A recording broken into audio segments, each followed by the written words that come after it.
dear students, today in this video we will discuss about ecosystem. So what in this chapter is, first let me tell you what are the different points which we have to discuss. That is, what is ecosystem, how we classify its structure and basis of basic functions of ecosystem, productivity, primary productivity, secondary productivity, and differentiate between them, and steps in decomposition. So I'm taking this much only in this video. In the next one I'll take the remaining one. So we are starting with this. What is ecosystem? Sir Arthur Tansley coined this term ecosystem. होता क्या है बेटा? All organisms living in a given area along with the abiotic factors with which they interact, a community and its physical environment. क्या मतलब होता है इसका कि लिविंग ऑर्गेनिज्म जैसे हमारे अराउंड और भी जितने भी बायोटिक फैक्टर्स हैं या एबायोटिक फैक्टर्स हैं जिनके साथ हम इंटरेक्ट कर रहे हैं उसे हम बोलते हैं इकोसिस्टम. नाउ इकोसिस्टम को कैटेगराइज किया हुआ है ऑन द बेसिस ऑफ उसके कॉन्स्टिट्यूएंट्स जो कि हैं लाइक अगर एबायोटिक कॉन्स्टिट्यूएंट्स की बात करें हम तो minerals, climate, soil, water, sunlight and all other non living elements. और बायोटिक कॉन्स्टिट्यूएंट्स की बात करें हम तो उसमें आते हैं living members. Linking these constituent together are to major forces कि कौन इनको आपस में एड अप करके रख रहा है. तो पहला चीज हम पढ़ेंगे the flow of energy through the ecosystem and number 2 हम पढ़ेंगे the cycling of nutrients with the ecosystem. Now energy flow, what is that means? Energy flow is the amount of energy that moves through a food chain. We know that the ultimate source of energy is sun that goes to producer. That is like example ले रहे हम plants. Now these plants utilize this energy sunlight and convert it into chemical form which is being consumed by consumers. Now during this process only आपने बच्चा class 10 में 10% law पढ़ा था, याद है? लिंडमैन ने बताया था. तो प्रोड्यूसर्स जो जिनको जितनी भी एनर्जी मिल रही है उसमें से 90% वो खुद के काम में लेते हैं एंड ओनली 10% जो अपने अंदर स्टोर करते हैं जिसको कंज्यूमर इनटेक कर रहा है. तो कंज्यूमर को सिर्फ 10% मिल रहा है जो प्रोड्यूसर्स के पास थे और कंज्यूमर से नेक्स्ट जैसे डिकम्पोजर के पास जा रहा है तो same is the scenario, that is consumer से सिर्फ 10% आगे जाएगा, 90% जो है वो खुद के कंज्यूम कर लेगा. Now these decomposers utilize to form inorganic salts. Now here you can see in this picture because it is more clear that sun gives energy. The first trophic level is plant, then it goes to second trophic level which is primary consumers, that is herbivores. Now the next one is third trophic level जो कि कहलाएगा secondary consumer which may be a carnivore, which may be क्या, it is actually carnivore because it is eating herbivore. Now the next fourth trophic level that is tertiary consumer. बच्चा ये terminologies याद कर रखना. What is trophic level? That is each step of food chain is called trophic level. और हर एक step पे हर एक trophic level energy flow जो होता है वो comparatively कम हो जाता है, right? So this is all about energy flow. Now we discuss feeding structure in an ecosystem. Like trophic level, I told you position in the food chain. This you can see like pyramid is given here. Now is it possible कि सिर्फ ऐसे single एक line चल रही है? Answer is no. In real world ये possible ही नहीं है कि एक जो पर्टिकुलर ट्रॉफिक लेवल है वो सिर्फ दूसरे ट्रॉफिक लेवल को ही खाए, दूसरा वाला सिर्फ तीसरे को खाए. ऐसा पॉसिबल ही नहीं है. हर एक जो ऑर्गेनिज्म है उसके पास ऑप्शंस होते हैं. तो एक्चुअली तो फूड चेन एग्जिस्ट ही नहीं करनी चाहिए. क्या एग्जिस्ट करना चाहिए? Food web. होता क्या है food web? Multiple food chains. और in place of following, I mean सिर्फ एक एग्जाम्पल लेती हूँ बेटा मैं. ग्रास हॉपर जो है वो सिर्फ ग्रास नहीं खाता है, उसके पास और बहुत सारे प्लांट्स ऑप्शंस होते हैं. ग्रास हॉपर को खाने वाला सिर्फ फ्रॉग नहीं होता है, फ्रॉग के पास भी बहुत सारे ऑप्शंस होते हैं. So food chain and food web form an integral part of ecosystem. ये आपको याद रखना है कि फूड चेन जो होता है उसमें वो एग्जिस्ट नहीं करता है, उसके बजाय क्या एग्जिस्ट करता है? Food web. अब फूड चेन जो है हम नेक्स्ट वीडियो में पढ़ेंगे बेटा इसके बारे में कि दो तरह का होता है, that is grazing food chain and detritus food chain.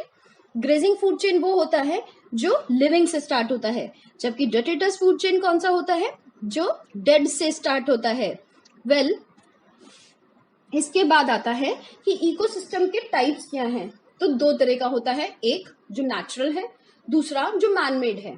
Now जो मैनमेड इकोसिस्टम है, जैसे कि एग्जाम्पल में लिखा हुआ है बेटा, एक बार देख लीजिए प्लीज आप। Natural ecosystem is again divided into two, terrestrial जो लैंड पे रह रहे हैं और एक्वेटिक जो वाटर में रह रहे हैं। जो टेरेस्ट्रियल इकोसिस्टम है वो again divided into three, forest ecosystem हो सकता है, ग्रासलैंड इकोसिस्टम हो सकता है और डिजर्ट इकोसिस्टम हो सकता है। अगर एक्वेटिक की बात करें तो again it is divided into two, fresh water and marine. Marine water कौन सा होता है, जिसमें सॉल्ट कॉन्सेंट्रेशन कंपैरेटिवली ज्यादा होता है। Now fresh water ecosystem is again divided into two, that is lotic and लेंटिक। Word नए हो सकते हैं आपके लिए, बट ये बहुत सिंपल है। लोटिक वाटर किसको बोलते हैं, रनिंग वाटर जैसे रिवर। स्टैंडिंग वाटर हम बोलते हैं जैसे कि लेंटिक, जो एक पॉन्ड है जैसे वो एक ही जगह पर है तो उसको हम बोलते हैं standing water ecosystem. So fresh water ecosystem is divided into these two. ना कंपोनेंट्स ऑफ इकोसिस्टम अभी हमने डिस्कस किया, प्रोड्यूसर्स, कंज्यूमर्स, डिकम्पोजर्स। अब इनको भी हम नाम क्या देते थे, प्रोड्यूसर को हर्बीवोर्स बोल दिया। प्रोड्यूसर्स जो है वो कौन खा रहा है, हर्बीवोर्स खा रहे हैं, उसको कौन खा रहा है, प्राइमरी कार्निवोर, फिर उसको सेकेंडरी कार्निवोर। एबायोटिक कंपोनेंट अभी मैं आपको बता चुकी हूँ। नाउ इकोसिस्टम का structure and function, this is very important. Ecosystem का क्या तो स्ट्रक्चर है और क्या ही उसके फंक्शन है, इसके बारे में हम डिस्कस करेंगे। The interaction of biotic and abiotic component results in a physical structure characteristics of each type of ecosystem. What is that, what is structural feature, that is species composition. मतलब जितने भी plants, animals, microbes जो हैं एक given ecosystem में जो रह रहे हैं वो उसकी स्पीसीज कॉम्पोजिशन कहलाती है। अगर मैं किसी हिली एरिया की बात कर रही हूँ तो वहां पे मिलने वाले प्लांट्स, एनिमल्स, माइक्रोब्स अलग होंगे। अगर मैं किसी लैंड एरिया की बात कर रही हूँ तो वहां अलग होगा। तो स्पीसीज कंपोजिशन जो है वो स्ट्रक्चरल फीचर है इकोसिस्टम का। Same is number two, that is stratification. What is stratification? Vertical distribution of different species occupying different level in an ecosystem. Stratification word आपने सुना हुआ होगा, like grass हो गया, herbs, फिर हमने ले लिए shrubs, फिर हमने ले लिए trees, ये भी एक stratification है, right? So these are the structural feature of an ecosystem. Now function की अगर हम बात करते हैं, this is very important क्योंकि function में हम बात करेंगे productivity की, decomposition की, एनर्जी फ्लो जो थोड़ा बहुत मैंने डिस्कस कर लिया है, एंड न्यूट्रिएंट साइक्लिंग। तो इस वीडियो में हम सिर्फ प्रोडक्टिविटी और डिकम्पोजिशन को अभी डिस्कस करेंगे एंड नेक्स्ट वीडियो में हम पढ़ेंगे एनर्जी फ्लो और न्यूट्रिएंट साइक्लिंग के बारे में। Now what is productivity? A constant input of solar energy is the basic requirement of an ecosystem to function and sustain. How true? अगर solar energy नहीं होगा तो आप सोच के देखो, क्या कोई इकोसिस्टम रन कर सकता है? Answer is big no. Now primary productivity हमेशा एक्सप्रेस कैसे होती है? पर ग्राम स्क्वायर पर ईयर और किलो कैलोरी पर metre square per year. Now primary productivity के दो एस्पेक्ट्स हैं, एक ग्रॉस और दूसरा नेट। बच्चा बहुत सिंपल है ये। What is gross primary productivity? Total जितना भी बन रहा है। And what is net primary productivity? वो जो टोटल बन रहा है उसमें से जितना भी यूटिलाइज्ड होना है वो हो गया। जैसे हम एग्जांपल ले लेते हैं in form of respiration. What is this respiration? It is actually physiological activity. अभी हमने 10% लॉ डिस्कस किया था, उसमें मैंने बोला सन से जितना भी एनर्जी प्लांट को मिल रहा है वो प्लांट उसका 90% खुद यूटिलाइज करता है खुद के फिजियोलॉजिकल एक्टिविटी में, सिर्फ 10% उसके पास अवेलेबल होता है। तो ग्रॉस प्राइमरी प्रोडक्टिविटी क्या हुई कि प्लांट के पास टोटल 100% कोई चीज आ रही है, और नेट प्राइमरी प्रोडक्टिविटी क्या हुई कि उसमें से 90% वो यूज कर रहा है, सिर्फ 10% अवेलेबल है नेक्स्ट के लिए। So gross primary productivity minus respiration is equal to net primary productivity. Hair respiration is आपका फिजियोलॉजिकल एक्टिविटी जो भी हो रही है। The annual net primary productivity of the whole biosphere is approximately 170 billion tons. Dry wait है बच्चा ये organic matter का, टोटल इतना हो रहा है प्राइमरी प्रोडक्टिविटी सारे पूरे बायोस्फीयर पे। Of this, the primary productivity, this productivity of ocean is only 55 billion tons. 170 हम बात कर रहे हैं लैंड का, वाटर की अगर आप बात कर रहे हो तो 55 बिलियन टन्स है, but the rest is on land. Now primary productivity depends on off course plant species जो उस एरिया में है, क्योंकि वो कितना ले पा रहा है सनलाइट को, उसी के ऊपर डिपेंड करेगा आगे का पूरा food chain. Secondary productivity, it is defined as the rate of assimilation and formation of new organic matter by consumer. That is secondary productivity. जो प्लांट बना रहा है वो प्राइमरी प्रोडक्टिविटी है, और वो प्लांट से ले रहा है जो एनिमल, वो उसको किसी फॉर्म में कन्वर्ट कर रहा है, that is called secondary productivity. शायद आपको समझ में आया हो, फिर भी और इसको डिस्कस करेंगे.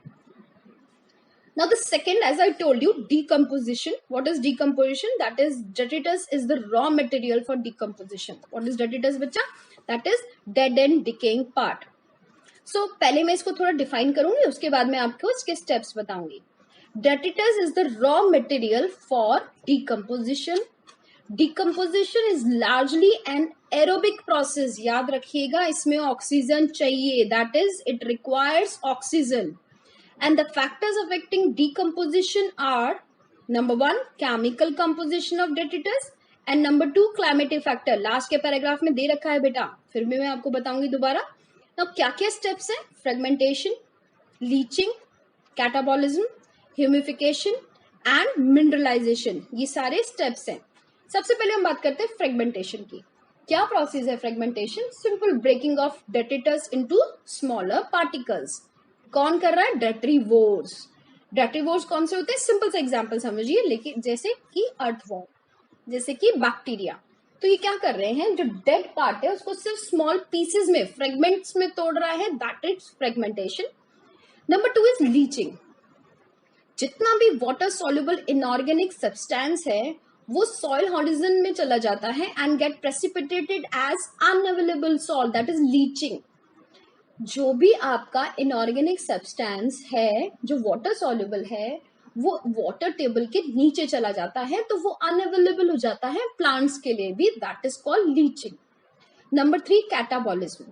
ये क्या होता है? इसमें एंजाइमेटिक कन्वर्जन होता है. मतलब कि जो भी ऊपर फ्रेगमेंटेशन हुआ था उस पे एंजाइम अपना काम करते हैं. Enzymatic conversion of detritus into simple organic compound and then inorganic compound. पहले तो वो सिंपल में कन्वर्ट कर रहे हैं एंजाइम, और फिर उसको इनऑर्गेनिक कंपाउंड में जो कन्वर्ट कर रहे हैं, इस प्रोसेस को हम बोलते हैं catabolism. Now humification. What is humification?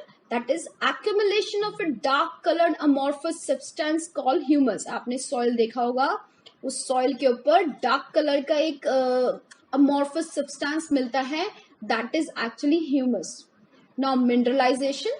Humus is degraded by microbes. अब ये जो ऊपर वो डार्क डार्क सा है, दैट इज अमॉर्फस सब्सटेंस जो है, उसके ऊपर जब माइक्रोब्स काम करेंगे तो कुछ इनऑर्गेनिक न्यूट्रिएंट्स रिलीज होंगे.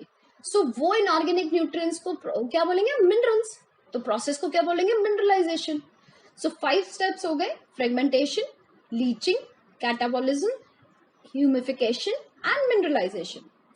अब बेटा, अगर डेट्रिटस डेड और डिकेइंग लिग्निन और काइटिन से भरे हुए हैं, बहुत सारा है उसके अंदर, तो डिकम्पोजिशन स्लो होगा.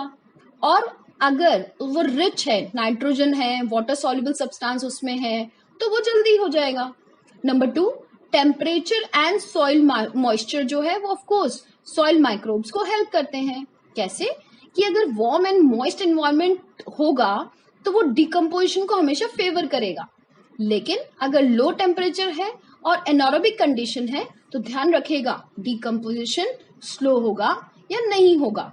स्टार्टिंग में ही मैंने आपको बता दिया था कि जो डिकम्पोजिशन प्रोसेस है वो 2 चीजों पे डिपेंड कर रहा है. एक, केमिकल कंपोजिशन ऑफ डेट्रिटस जो हमने पढ़ा, लिग्निन एंड काइटिन अगर है, या nitrogen and water soluble substance है. नंबर 2, क्लाइमेटिक फैक्टर्स जो हमने बताया, वार्म एंड मॉइस्ट एनवायरनमेंट जो है वो डिकम्पोजिशन को फेवर करता है, जबकि एनारोबिक कंडीशन और लो टेम्परेचर जो है वो इनहिबिट करता है. So this is all about decomposition. Please आप नोट्स बनाते चलिएगा इस स्लाइड्स को देखकर. ना अपनी बुक में ये डायग्राम दे रखा है, आप चाहें तो बुक में से देख लीजिए. A tree grows in the soil, leaf fall हुआ, some of the eaten by insect and other animals, nutrients and energy enter food web. खा रहा है वो, इंसेक्ट खाते हुए दिखाया है. अब वो जो है वो फाइनली ऑर्गेनिक रिच सॉइल हो गई. अब इस ऑर्गेनिक रिच सॉइल से क्या हो रहा है? वो प्लांट ट्री के पास वापस से जा रहा है, जो भी ऑर्गेनिक सब्सटेंस है, या फिर जो ये लीफ था इसके ऊपर ग्रो कर रहा है, जैसे हमने यहाँ फंजाई दिखाया हुआ है, उसको कोई खा रहा है, वो फाइनली ऑर्गेनिक रिच सॉइल बना रहा है. So this is the chain. This is all about this chapter. Not this chapter. Up to this chapter. Now we will read about more in the next video. Thank you so much.